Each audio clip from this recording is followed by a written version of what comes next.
सभी प्रिय भाई बहनों को जय मसीह की। प्रभु आपको बहुत सारी आशीष दे। मैं मसीह में आपका साथी और आज एक बड़े ही विशेष विषय के ऊपर मैं बात करना चाहता हूँ। बहुत सारे ऐसे व्यक्ति हैं जो कहते हैं खुदावन हमारी प्रार्थनाओं का उत्तर नहीं देता, जहाँ वह ये कहते हैं कि हमारी प्रार्थनाओं का उत्तर नहीं आता। मैं आशा करता हूँ आज की ये वीडियो और आज का ये वचन उन सब के लिए बहुत ही लाभकारी है और प्रभु आज इस वचन के द्वारा आप सभी को आशीष दे। विक्टोरियस चर्च ऑफ गॉड की ओर से मैं प्रभु का धन्यवाद करता हूँ कि वह अलग अलग समय में मुझे इस्तेमाल करता है। मैं इस बात के लिए उसका धन्यवाद करता हूँ और आज आप सभी बड़ी आशीष पाओगे। आमीन। मैं चाहता हूँ जिनके अंदर ये प्रश्न है कि हमारी प्रार्थनाओं का उत्तर नहीं आ रहा, या जिनके अंदर ये प्रश्न है खुदा हमारी प्रार्थनाओं का उत्तर नहीं दे रहा, उनके लिए ये वीडियो बड़ी लाभकारी है। मैं चाहता हूँ वो मेरे साथ अपनी बाइबल को खोलिए। आज प्रभु का कलाम, प्रभु का वचन हमसे क्या बोलना चाहता है और प्रभु इस प्रश्न का हमें क्या उत्तर देना चाहते हैं। आमीन। मैं आपको कहना चाहता हूँ मेरे साथ यूहन्ना रचित सुसमाचार उसका 11 चैप्टर खोलिए। मैं उसकी 1 वर्ष से पढ़ना चाहता हूँ। यूहन्ना रचित सुसमाचार उसका 11वां अध्याय उसका 1 वचन से मैं पढ़ूंगा। यहाँ लिखा, मरियम और उसकी बहन मार्था के गांव बैतनिया का लाजर नामे एक मनुष्य बीमार था। वह यही मरियम थी जिसने प्रभु पर अत्र डालकर उसके पाँव को अपने बालों से पोंछा था। इसी का भाई लाजर बीमार था। अंत उसकी बहनों ने उसे कहला भेजा, हे प्रभु, देख जिसे तू प्रीति रखता है वह बीमार है। ये सुनकर यीशु ने कहा, ये बीमारी मृत्यु के नहीं परंतु परमेश्वर की महिमा के लिए है, कि उसके द्वारा परमेश्वर के पुत्र की महिमा हो। यीशु मार्था और उसकी बहन और लाजर से प्रेम रखता था। फिर भी जब उसने सुना कि वह बीमार है तो जिस स्थान पर वह था वहां 2 दिन और ठहर गया। मेरे प्रिय भाई बहनों, यहाँ एक फैमिली की बात हो रही है, एक परिवार की बात हो रही है। ये वह परिवार है जिससे खुदावन यीशु मसीह बेहद प्रेम करते हैं। आमीन। बाइबल के अंदर ये वह परिवार है जिसके विषय में लिखा है खुदावन इस परिवार से बेहद प्रेम करते हैं और आज मुझे और आपसे भी बहुत ज्यादा प्रेम करते हैं। और यहाँ 2 बहनों का नाम दिया गया है, एक का नाम मार्था है, एक का नाम मरियम है और उनका एक भाई जिसका नाम है लाजर। और एक समय ऐसा इनके जीवन में आया कि लाजर बीमार हुआ। जब लाजर बीमार हुआ तो उसकी बहन ने क्या किया, उसकी बहन ने यीशु मसीह के पास कहला भेजा, किसी को भेजा कि जाओ यीशु मसीह को लेकर आओ, उनको कहो आपका मित्र जिससे आप प्रेम रखते हैं, जिससे हम प्रेम करते हैं, वह बीमार है। जब यीशु के पास मैसेज भेजा गया, बाइबल बताती है यीशु मसीह नहीं आए। आमीन। यहां लिखा खुदावन ने आवाज तो मैसेज तो सुना पर यीशु मसीह नहीं आए। मेरे प्रिय भाई बहनों, ये देखिए कैसी बात है कि प्रभु यीशु मसीह को कहा भेजा हो, कहला भेजा हो, मैसेज दिया हो पर यीशु मसीह नहीं आए। पर क्या हुआ, 21 वचन में क्या लिखा है, 11 अध्याय इसका 21 वचन में पढ़ता हूं। क्या होता है जब वह लाजर मर जाता है, जब लाजर बीमार होता है तो यीशु मसीह नहीं जाते। जब लाजर को बीमार हुए 1 दिन 2 दिन हुए होते हैं तो प्रभु यीशु मसीह वहां पर नहीं जाते। पर लिखा जब लाजर मर जाता है और लाजर को कब्र में रखे हुए 4 दिन हो गए हैं तब यीशु मसीह वहां पर जाते हैं और यीशु मसीह कुछ कहते हैं। क्या कहते हैं? पहले मार्था ने यीशु से कहा, 21 वचन में लिखा, मार्था ने यीशु से कहा, हे प्रभु, यदि तू यहां होता तो मेरा भाई कदापि ना मरता।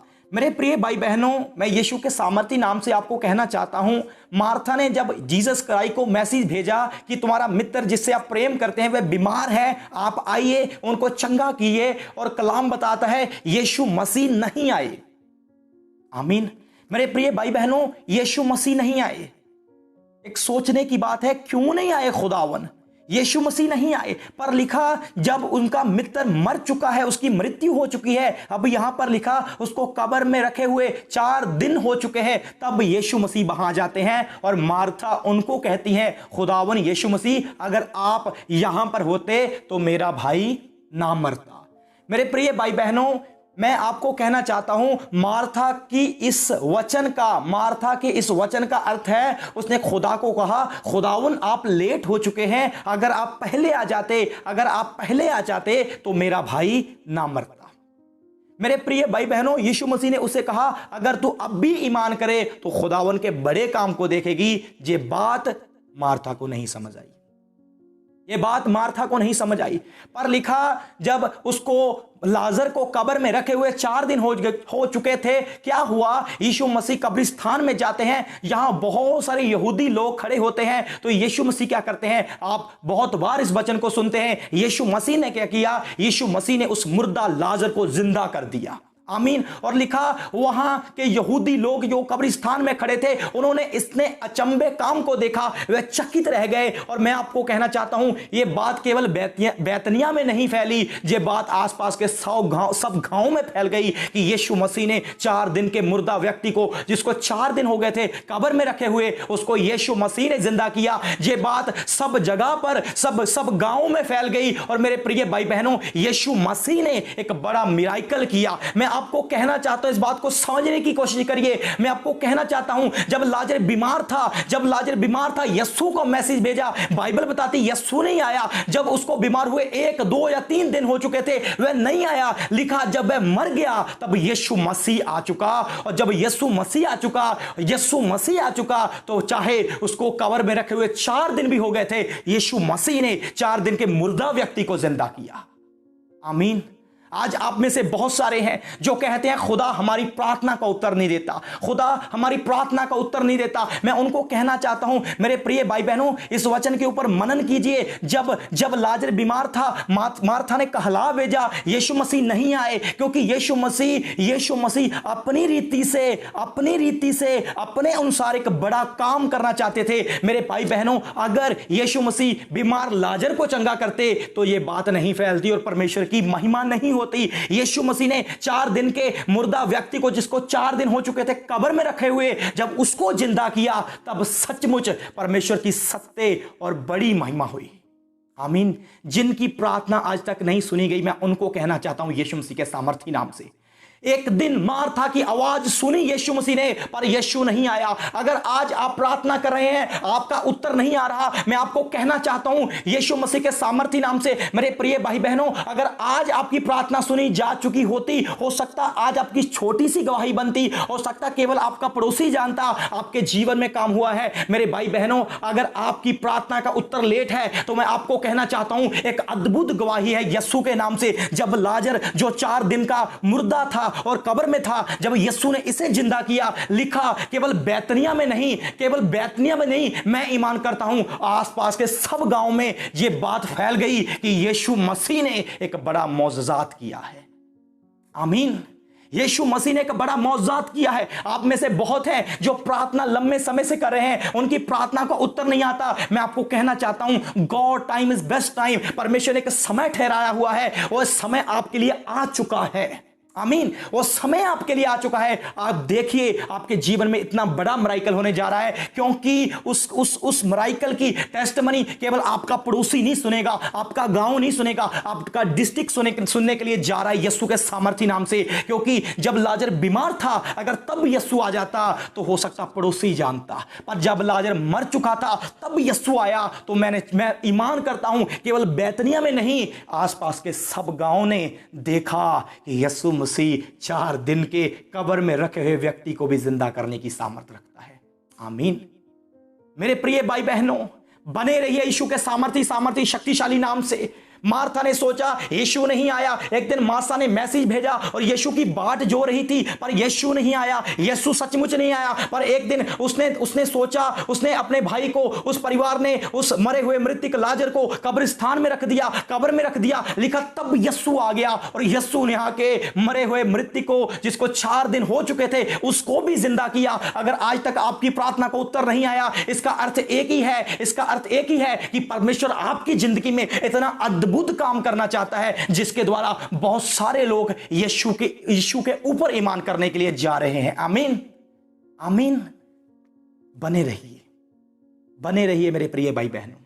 एक वचन को मैं और पढ़ूंगा, मेरे साथ अपनी बाइबल को एक बार फिर से खोलिए। लूका रची सुसमाचार उसका 18 अध्याय मेरे साथ खोलिए। यहां पर एक और बात लिखी है, इसको बड़े ध्यान से सुनना। यहां लूका रची सुसमाचार उसका 18 अध्याय उसके 2 वचन में एक बात लिखी है, किसी नगर में एक न्यायी रहता था जो ना परमेश्वर से डरता था और ना किसी मनुष्य की परवाह करता था। उसी नगर में एक विधवा भी रहती थी जो उसके पास आकर कहा करती थी, मेरा न्याय चुका, मुझे मुर्दई से बचा।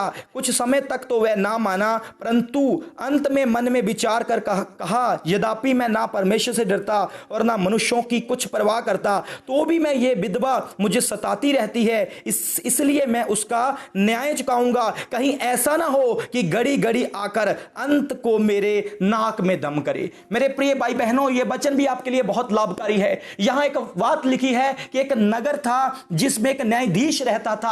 वहां एक विडो औरत थी जिसके जीवन में एक प्रॉब्लम थी। मैं नहीं जानता उसकी प्रॉब्लम उसकी जमीन थी, मैं नहीं जानता उसकी प्रॉब्लम उसका कर्जा था, मैं नहीं जानता उसकी प्रॉब्लम कोई झगड़ा था, पर लिखा यहां पर वह न्यायाधीश के पास जाती थी कि न्यायाधीश जी मेरे इस प्रॉब्लम का सॉल्यूशन करा दीजिए। लिखा वह रोज जाती थी, पर यहां एक बात लिखी है जिसको आप बड़े ध्यान से सुनना। जहां यह न्यायाधीश है, इसके अंदर 2 क्वालिटी है। बड़े ध्यान से सुनिए, इसके अंदर 2 क्वालिटी है। पहली क्वालिटी है ये मनुष्यों से नहीं डरता, आमीन, और दूसरी क्वालिटी है ये परमेश्वर से भी नहीं डरता। पर क्या होता है, ये औरत रोज रोज न्यायाधीश के पास जाती है और कहती है, स्वामी मेरी प्रॉब्लम का सलूशन करा दीजिए। न्यायाधीश कहता है, मुझे ना मनुष्यों की परवाह है, ना मैं खुदा से डरता हूं, पर रोज आती है और मुझे सताती है। वो सोचने लगा, ये औरत रोज आती है, मुझे सताती है, रोज आकर मेरे नाक में दम करती है, क्यों ना मैं इसकी प्रॉब्लम का सलूशन ही कर दूं। एक दिन ऐसा हुआ, वो औरत रोज जाती रही। वो पहले दिन गई, उसकी प्रॉब्लम का सलूशन नहीं हुआ। वह दूसरे दिन गई, उसकी प्रॉब्लम का सलूशन नहीं हुआ। वह तीसरे दिन गई, उसकी प्रॉब्लम का सलूशन नहीं हुआ। वह चौथे दिन गई, कोई सलूशन नहीं। वो 10 और 20 और 25 30 दिन तक जाती रही, उसकी प्रॉब्लम का सलूशन नहीं हुआ। पर एक समय आ गया उसके जीवन में जब न्यायाधीश ने उसकी ये आवाज को सुन लिया। मेरे प्रिय भाई बहनों, यीशु मसीह कहते हैं, ये अधर्मी है, ये अधर्मी न्यायाधीश है, मैं तो सच्चा न्याय करने वाला तेरा खुदा हूं, मैं तेरी प्रार्थना को क्यों नहीं सुनूंगा। आमीन।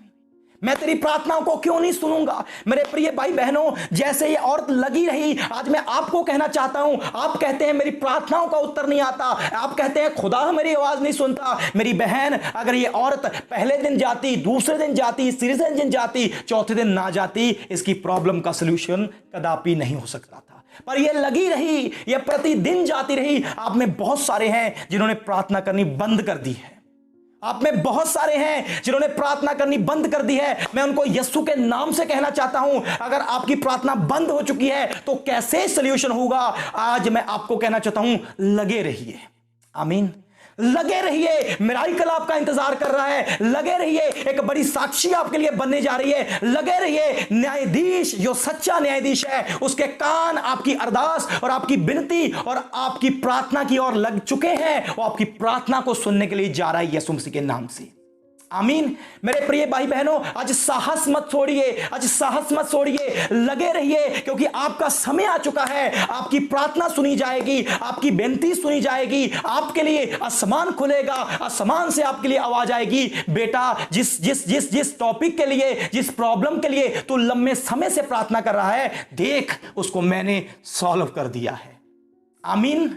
उसको मैंने सॉल्व कर दिया। जब ये औरत, बड़े ध्यान से सुनना, ये औरत पहले दिन स्वामी के पास गई, न्यायाधीश के पास गई, उसने कहा मैं तेरी प्रॉब्लम का हल नहीं कर सकता। वह दूसरे दिन गई, तीसरे दिन गई, पर लगातार जाती रही। एक दिन ऐसा आया कि उसकी प्रॉब्लम का सलूशन हो गया। आपका तो पिता ही सच्चा है, वो आपको कहता ही नहीं है कि मैं तेरी प्रॉब्लम का सलूशन नहीं करूंगा। मेरे प्रिय भाई बहनों, लगे रहिए, आपका इंतजार कर रहा है एक बड़ा बिग मिराकल, आपका इंतजार कर रही है एक बिग टेस्टामनी। लगे रहिए, आपकी प्रार्थना का उत्तर आने के लिए जा रहा है यीशु मसीह के नाम से। आमीन। जब मार्था यीशु के उड़ीक रही थी तब वह नहीं आया। जब यीशु ने चाहे अद्भुत काम करने के लिए, तब चाहे लाजर को मरे हुए 4 दिन कब्रिस्तान में रखे हुए 4 दिन क्यों ना हो चुके थे, तब भी जाके उसने अद्भुत गवाही बना दी।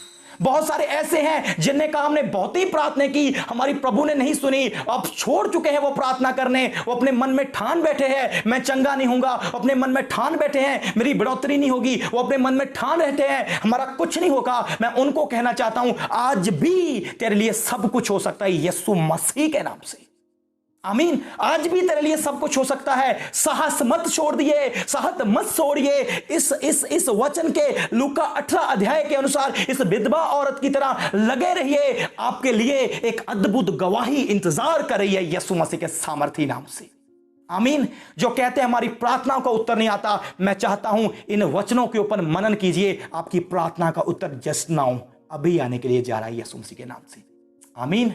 आपकी प्रार्थना का उत्तर आने के लिए जा रहा है, आपकी प्रार्थना का उत्तर आने के लिए जा रहा है। अगर बीमार लाजर को यीशु चंगा करता तो यहूदी चकित ना होते। अगर बीमार लाजर को यीशु चंगा करता तो आसपास के गांव में यीशु का नाम नहीं फैलता। अगर आपकी प्रार्थना पहले दिन सुनी जाती, हो सकता आपकी पड़ोसी के पास भी आपकी गवाही नहीं बनती। आज बहुत सारे लोगों को पता चल गया है कि आप बीमार हैं, बहुत सारे लोगों को पता चल गया है कि आपकी जीवन खराब है, बहुत सारे लोगों को पता चल गया है कि आपके ऊपर बड़ा कर्जा है। अगर आज यीशु आपके जीवन में काम करेगा, वह लोग देखेंगे, कहेंगे ये तो बीमार था। आमीन। वो कहेंगे ये तो वही नहीं, ये वही नहीं जो हॉस्पिटल में था, ये वही नहीं जो मौत के बिस्तर में था। हम तो इसकी खबर सुनने के लिए तैयार थे, कब इसकी खबर आए। हालेलुया। बहुत सारे लोगों ने सुना था लाजर मर चुका, वह साथ गए लाजर को कब्र में दफनाने के लिए, रखने के लिए, पर उन्होंने जब लाजर को देखा वो चकित हो गए। लोग चकित होने के लिए जा रहे हैं यीशु के नाम से। मैं कहना चाहता हूं लोग चकित होने जा रहे हैं आपकी टेस्टमनी के द्वारा। आमीन। आपका प्रभु आपको उत्तर देने के लिए जा रहा है। बोले आमीन। मैं फिर से कह रहा हूं आपका प्रभु आपको उत्तर देने के लिए जा रहा है। बोलो आमीन। मैं तीसरी बार कह रहा हूं आपका प्रभु आपकी प्रार्थना का उत्तर देने के लिए जा रहा है यीशु के नाम से। आमीन। आपकी प्रार्थना का उत्तर आ रहा है। आमीन। आज से उदास चेहरा पीछे कर दीजिए, आनंदमय बन जाइए, क्योंकि आपकी प्रार्थना का उत्तर आ रहा है। आमीन। मैं आशा करता हूं खुदा ने आपको उत्तर दिया है। अपनी आंखों को बंद करिए, मैं प्रार्थना करता हूं।